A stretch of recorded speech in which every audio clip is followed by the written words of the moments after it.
Hello, everyone. Welcome back to the Daily Dish with Candice Cooper. What am I having today? This is Vital Proteins chocolate protein with unsweetened, organic bullshit, almond milk, whatever, coconut water, touch of agave, and of course I took my ashwagandha and L-theanine, and I don't know if I have like a little touch of allergies, but my nose is a little runny today, so I might have to blow my nose. But today's a get ready with me. So we could talk about everything that's going on. Like, what the fuck is going on? Conspiracies are just truths that are yet to be confirmed. So in my time on this earth, all things that have been conspiracy theory, they get proven to be true. Aliens, all those people who were like, I was abducted, and then everyone was like, you are a crackpot, they deserve a Purple Heart, because that's just horrendous. And then they were like in 2022, all right, psych, like aliens do exist. Yeah, no shit, buddy, no shit. So same with Diddy, same with Jay-Z, same with Bill Cosby.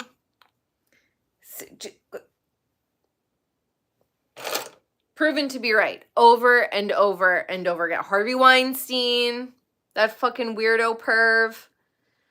So it's just a matter of time. It's just a matter of time. Diddy is on like detox watch or whatever because he's coming down from that crazy drug concoction that they make for him. What is it called? 2C? Ay. It has the snow in it. It's got the meth in it. It's got ketamine in it. It's got all kinds of things in it. See, for me, I want to be with a guy who's like doing ashwagandha, bee pollen. You know, that's the kind of guy I want. Who's like, Candice, do you want to cook some delicious organic steak together? Yeah, I do. I absolutely do. But if a guy's like, Candice, do you want to like plunge your life into despair by partying all the time? No, I don't. No, I don't. Is it fun every once in a while? Okay, maybe, but like, geez, not on that level. And of course, all of these things are resurfacing. Diddy on Conan saying like you have to put locks on the doors, and the audience like nervously is chuckling and all of that stuff. So they've been telling us in plain sight. It's not like they've been hiding any of this from people. It's now just feel like it's okay to be enraged, whereas 5, 10, 20, 15, whatever years ago, it was just like normal. I don't know what the fuck is going on, but he definitely pissed off the wrong person. Definitely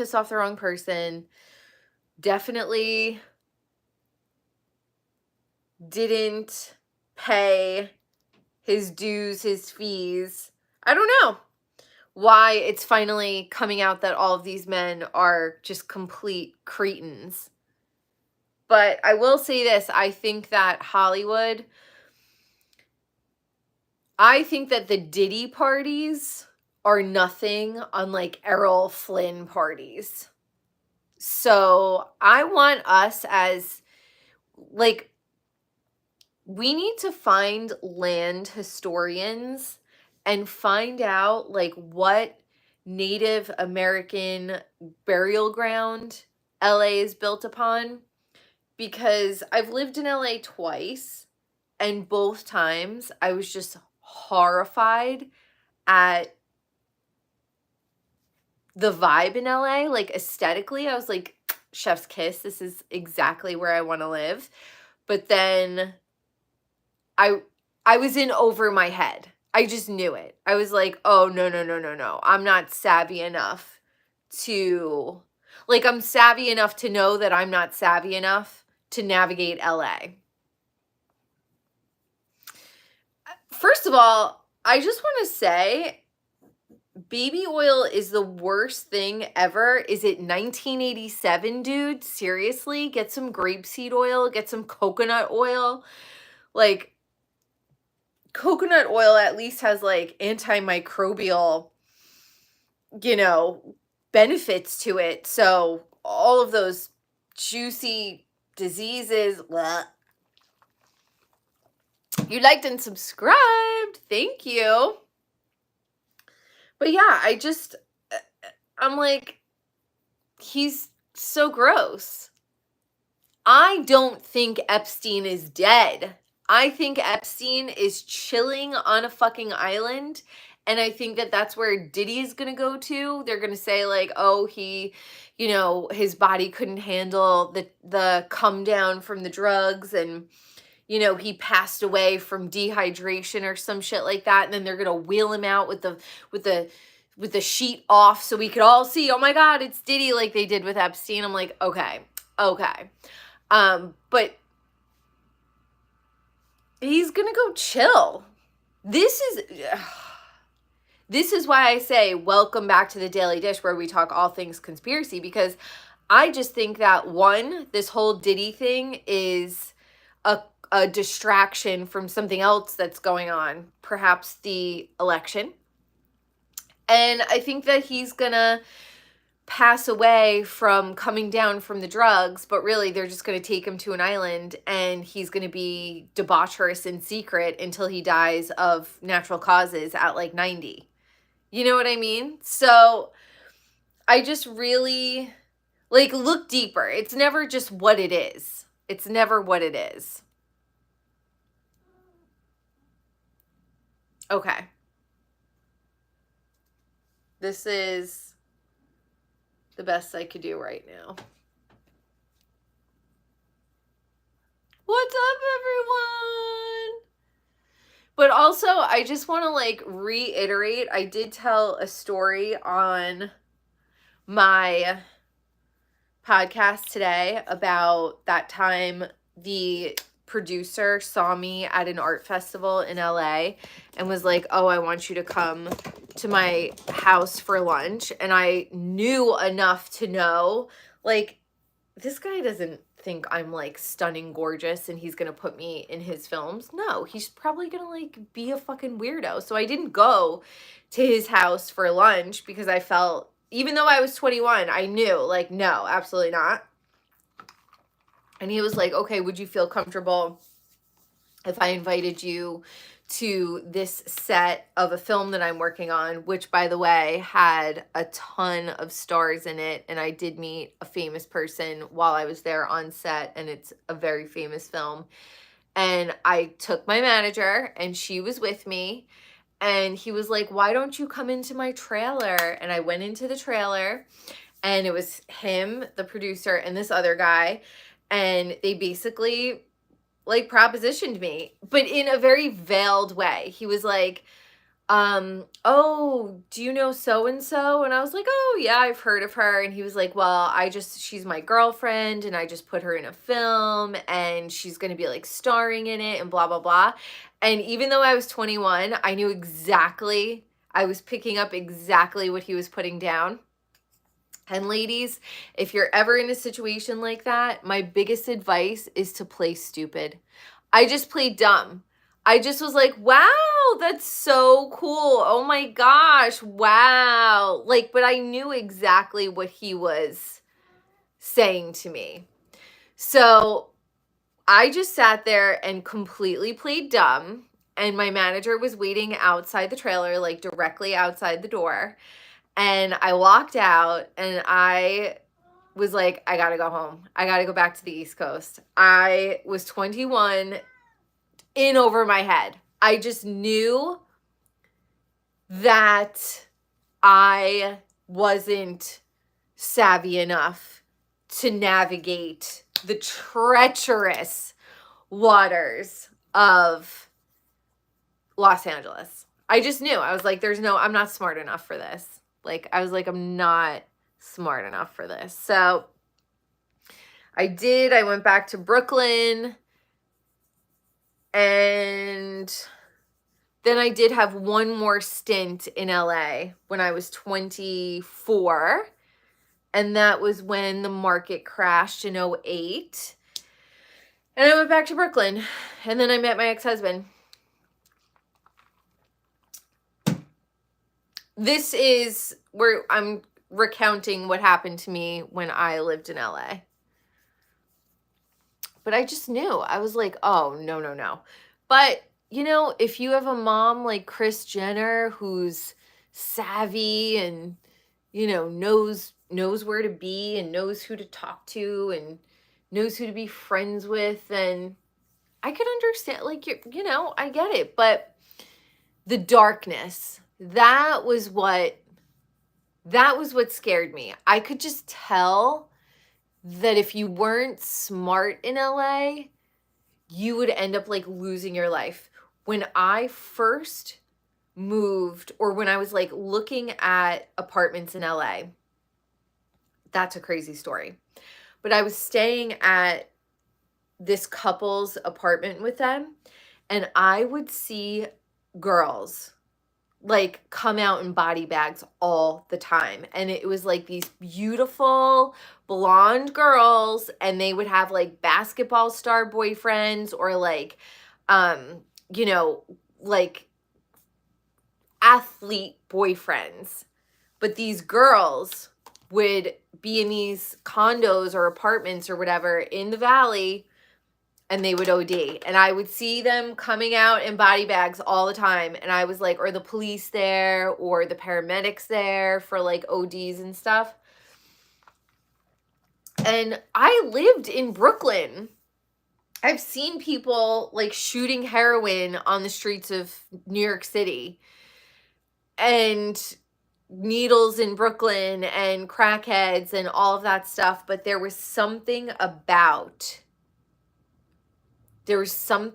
creepy about living in LA and seeing those girls like coming out dead on stretchers, like in body bags, legit. But I did go back to Brooklyn, and I did meet my ex-husband. You grew up in SoCal, and LA always was a different vibe, like a negative one. It just is. Like, aesthetically, I love it so much. I love the architecture. I love Runyon Canyon. I love like hiking by the Getty Museum. I love all of it. But there's just something, like, maybe if you like work at the supermarket and you're not involved in the crazy rat race of LA, then it's cool. But I just could tell there was like a real seediness to it. Oh, thank you so much, John. You're so sweet. Even when I'm not feeling so hot, I still look good. You're a doll. Thank you. Yes, Lillian. Yes, it was too much. But look, if I could live in LA in a little like secure bubble, it's adorable. It's adorable. It truly is. I understand why people flock there and live there and love it. But if you're not like protected, and you think you're going to like be in the industry and it's just going to be like hunky dory, it was too wild for me. And I'm a wild child, but I just knew I couldn't hang long term.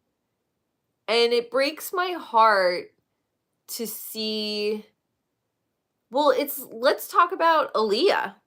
Her and I share a birthday. And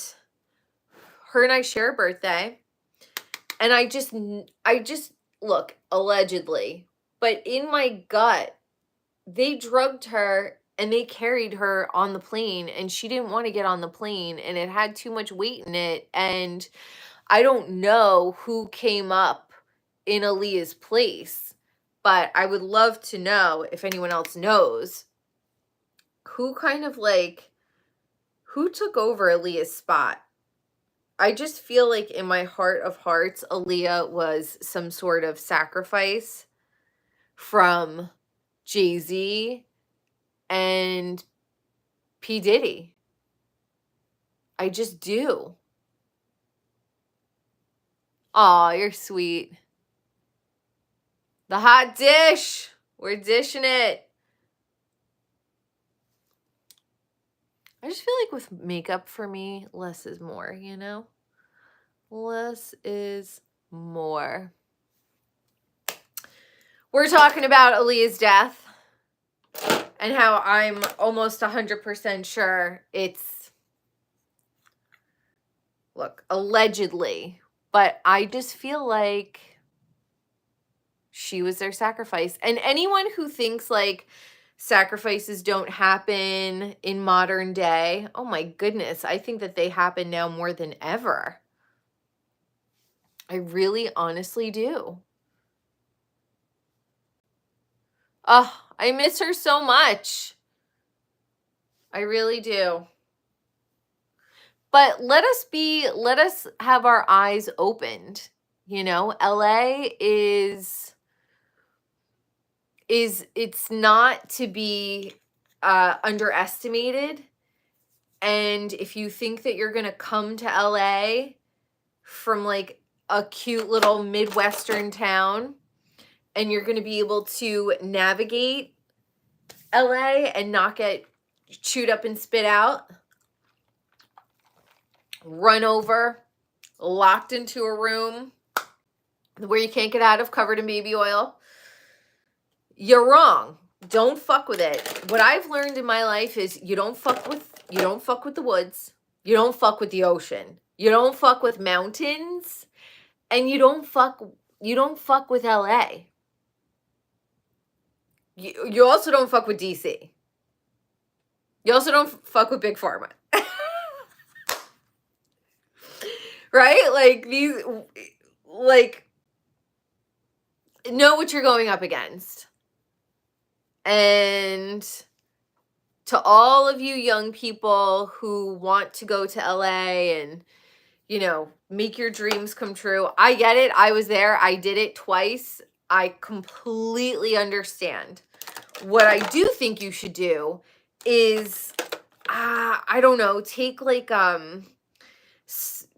college prep psychology or college psychology 1, 2, and 3. And use that as your blueprint to not get manipulated. Don't become one of them. Don't go to the dark side, but know that, God, when I was little and I was a young actor and I just told my mom, like, I want to be in movies. I want to be in LA. I want to do all of that. And she was like, Candice, I just don't think that you're going to like it. I just don't think that you're the type of person to like blend into that society. And I was like, no, but it's what I want. Yes, of course I want to do great films. Of course I want to be an actor in these, like who doesn't want to be cast in Father of the Bride? Who doesn't want to be cast in E.T.? Who doesn't want to be cast in Now and Then? Who doesn't want to be cast in Goonies? Who doesn't want to be cast in My Girl? Who doesn't want to be, like, seriously. But what my mom was saying that she knew as an adult that I just like didn't conceptualize or understand as a little kid was, there's a lot of sacrifice that goes into attaining those roles, positions, being in those groups of people. And I want to talk a lot about Ashton Kutcher. And this is alleged, and I saw it on TikTok. It doesn't mean it's real, but there's a bit of a snafu between Ashton Kutcher and Mila Kunis. They wrote the letter for Danny Masterson. He was a big-time rapist, and Ashton is a huge friend of Diddy's, and would say, like, there's so much that goes on in the parties, we can't talk about it.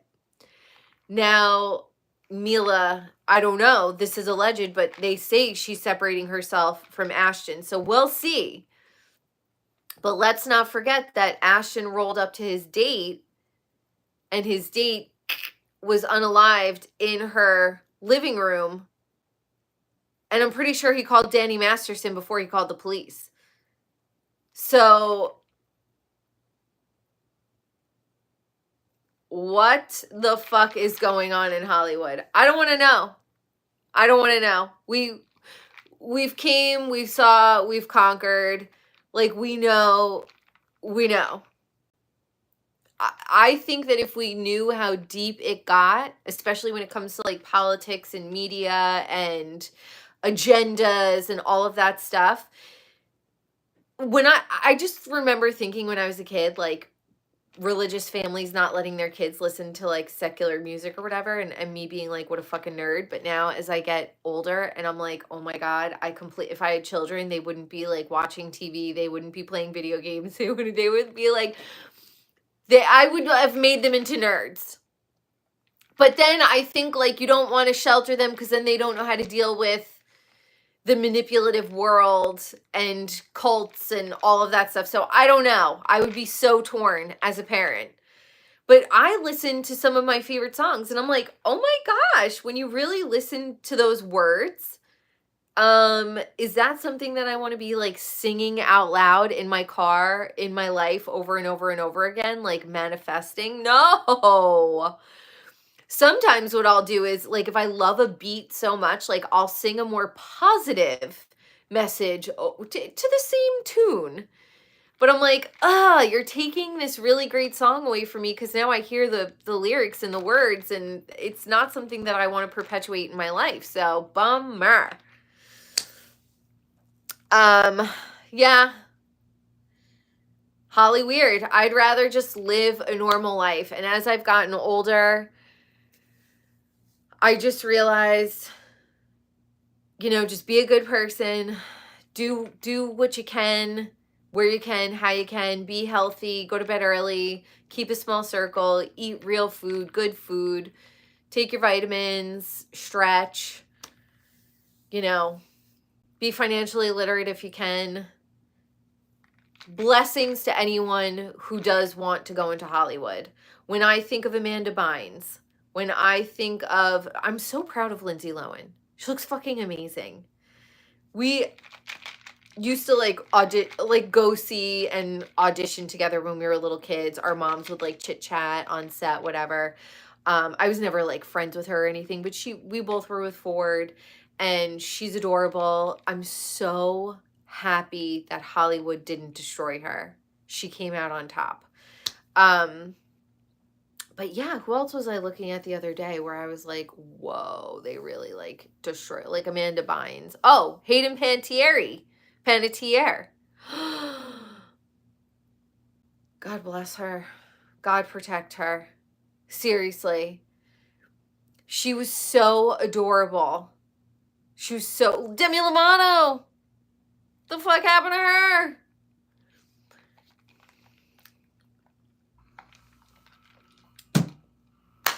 Look, Holly weird, being an influencer, having so much stuff. I really, like, as a Capricorn, look, I love stuff. All right, I love it. I love opulent. I do. I love luxury. But not at the cost of our soul, okay? Our soul has to stay with us. We have to be good people. And all that glitters is not gold. I'm going to leave us on that. All right. I have a little bit of this on my lips. At night, I do curl my eyelashes, and then I put this on. I'm using the Manicurist nail polish, and I've had this on for 6 days. So I'm impressed. The color, I wish the color was like a little bit more milky opaque, but this is 3 coats and it's really held up quite well. My nails feel strong and flexible. But yeah, I'll do my nails tomorrow. I have to go do my clients today. And I'm going to be using my Burt's Bees mascara, which I love. I love this. If you're looking for like a budget friendly, I doubt this is like 100% natural green, whatever, but if you're looking for something budget friendly that's not going to smudge or flake or whatever, I like it. It's good. Oh, you like my skating videos? I have to do more. John Doe, look, I will do, if you contact me at c.luxcooper, c.luxcooper@gmail.com, we could set up, I could do a tarot reading for you. So I am available for tarot readings. If you message me on Instagram or on Gmail, I will be able to set up a time for you, and I'll record it on here, and then I'll send you the link, and you can watch it as many times as you want, and it's great. But happy birthday, Libra. I love you all. Thank you, Lillian. Love you guys. I hope you enjoyed this Daily Dish with Candice Cooper. Let's have a great week. Who knows what the fuck else is going to go down in Hollywood, but be a good person. I'm trying to be a good person. I'm not perfect. I'm not perfect. Sometimes I'm a fucking bitch, but I try. I love you guys. Have a great day, and I'll see you on the next Daily Dish with Candice Cooper.